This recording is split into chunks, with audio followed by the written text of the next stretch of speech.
يا هلا ومرحبا فيكم مشاهدينا ومتابعين تلفزيون دولة الكويت وتحديدا ليالي الكويت. مشاهدينا مثل ما عودناكم في ليالي الكويت فقراتنا متنوعة، ضيوفنا مميزين وأيضا مفاجآت. اليوم ضيفنا فنان كبير مميز وملحن أيضا كبير، هو الفنان سيمان الملا. وأيضا اليوم في فقراتنا فقرة مميزة، ما نقدر نقول مميزة بس عجيبة وغريبة. طبعا هذه الفقرة راح تكون مع زميلي عبد الله طليحي، لكن عبد الله طليحي وينه؟ راح نشوف مع بعض عبد الله طليحي مع ضيف غريب عجيب، شمشون الجبار. مرحبا عبد الله. شيمان يعطيك العافيه، قواك الله ومساكم الله بالخير. مشاهدينا شيمان، طبعا اليوم مثل ما انت عارفه نسمع عن شمشون الجبار كمسلسلات كرتونيه، لكن شمشون الجبار موجود حاليا عندنا في الكويت. معنا طبعا الكابتن فهد سيد محمد، نورنا في ليالي الكويت. اليوم راح يسحب لنا سياره تاهو مثل ما انتم شايفين، وهذه طبعا تحديدا مثل ما انتم شايفين بسنانه راح يسحب السياره، ونبي نشوف هذا الموضوع. والسيارة طبعا مثل ما انتم شايفين طافية. توكل على الله كابتن، خلينا نشوف. يلا بلش العرض، اسحب.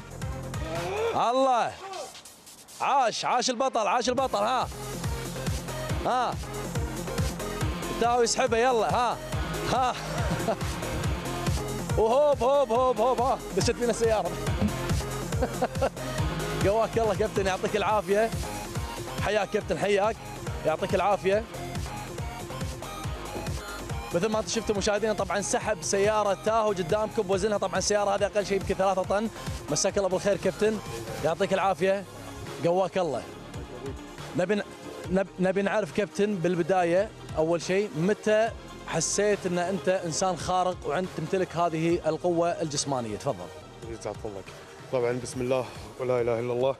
طبعا القوة الخارقة موجودة من عند الله، وهذه نعمة والحمد لله. يعني ما استغبناها بالغلط أو شيء. أنا يوم شفت أن العالم قام تتمادى وكل واحد يقول أنا شمشون وأنا شمشون، وبثبت لهم شغلة واحدة، أن الكويتي يقدر على كل شيء، أيا شنو كان بالعالم يقدر عليه. وأنا نفس ما قلت لكم ووعدت حتى متابعيني بكل التواصل الاجتماعي أني بكون شمشون مو بس الكويت، بكون حق العرب والعالم. وكل شيء ان شاء الله باذن الله تبوا تتابعوني فيه بالاكونت مال الانستغرام او الفيسبوك او حتى باليوتيوب، مكتوب شمشون الكويت، وكل شيء تبوا تتابعونه، لانه في شغلات ما اقدر اقولها الحين. كابتن فهد، نبي طبعا كل الناس الحين صار عندهم فضول، يعني هذا طبعا عنده قوه خارقه، زين هذا شنو اكله؟ كم وجبه ياكل باليوم؟ فهذه الامور يمكن تهم وايد المشاهد، لذلك احنا لازم نوضحها كوننا احنا اثنين رياضيين، عرفت؟ تفضل. والله اكل طبيعي عادي، يعني ما في شيء غريب او شيء، يعني اوكي صدق ان ناكل شغلات مختلفه عن العالم، بس اكلاتنا طبيعيه عادي، 4 ديايات 5 ديايات، يعني شغلات عاديه، والحمد لله الصحه والعافيه من الله. الحمد لله. يعني تركز على كميه الاكل يعني وكميه الوجبات. البروتين الطبيعي. البروتين الطبيعي، اكدها، البروتين الطبيعي مو شيء ثاني. يعني ما تستخدم مكملات غذائيه وبروتينات نهائيا. الحمد لله نهائيا. الحمد لله. زين طبعا احنا مثل ما عرفنا طبعا انت طلعت تحتك يمكن او على ايدك ابطال ولاعبين يعني مثلوا الكويت خارج الكويت في الخليج، وعلى مستوى ايضا المحلي في لعبه اللي يسمون هذه رمي الرمح. نبيك تكلمنا عن هذا الموضوع. انا والله عندي عيالي فهد الهليلي، وطبعا وليد عبيد، وعندي سلمان الفلشاوي، وعندي بنتي حبيبتي هذه بنوتي هذه على قولتهم لاعبتي اسمها ساره الملا. وانا الحمد لله افتخر فيهم كلهم. وفهد الهليلي بطل الخليج الاول على الخليج، وسلمان الثالث على الخليج، وساره الملا انا اراهن عليها باي شيء كان انها اي بطوله تقدر تدشها وتاخذ المركز الاول، والحمد لله. ممتاز. زين كابتن فهد، نرجع على موضوع السيارات. نبي نعرف، انت طبعا سمعنا في الاونه الاخيره سحبت 3 سيارات مع بعض مقلوصين. نعم. صح كلامي ولا غلطان؟ بس مفاجاتي الجايه طبعا انا اعلنت عليها يعني بالتواصل الاجتماعي، انا اقول لكم اياها ان شاء الله باذن الله يوم الاحد الجاي.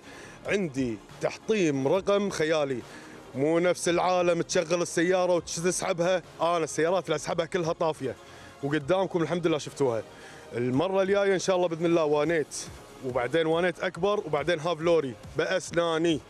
الشغلات الثانيه ما اقدر اسويها لان في اطفال في البيوت وعيال، وطبعا علشان كذي مشاهدينا احنا طبعا مثل ما انتم شفتوا معنا شمشون، طبعا هذا بطل خارق. نتمنى طبعا من الناس او خاصه الشباب الصغار ما يطبقون هذا الموضوع في بيتهم، لان هذا الانسان متمكن من الحركات اللي انتم قاعد تشوفونها. ايضا طبعا انت تمتلك قوه انك انت تعوي الحديد منها بسامير، وايضا يمكن متقر سياره. الحمد لله الحمد لله العافيه من الله موجوده. طبعا انا شفت اكثر من شخصيه بدون ذكر من هو يعوي حديد، بس الحديد يكون ناعم. للاسف انا لو هني كان في حديد مسلح كنت وريتكم شلون اعويه برقبتي. اي الحمد لله. وانا ان شاء الله باذن الله انا اخاطب اي مسؤول عن نهائي كاس الامير.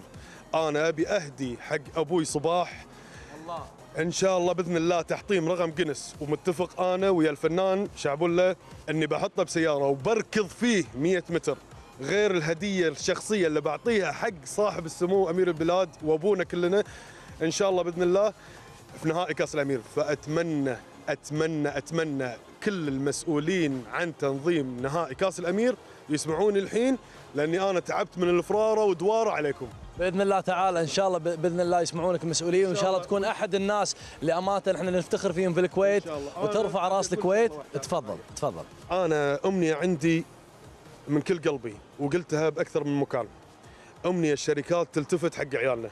والله العظيم الكويتيين تبونهم ذرابه موجودين، تبونهم قوه موجودين يا شركاتي. طبعا ان شاء الله باذن الله انا موعدي معاكم يوم الاحد. تابعوني بالانستغرام على هاشتاج شمشون _ الكويت. تابعوني وان شاء الله باذن الله تبي تعرفون كل موعد عرض عندي. واتمنى من كل وسائل الاجتماع الوسائل الاعلاميه انها تشارك.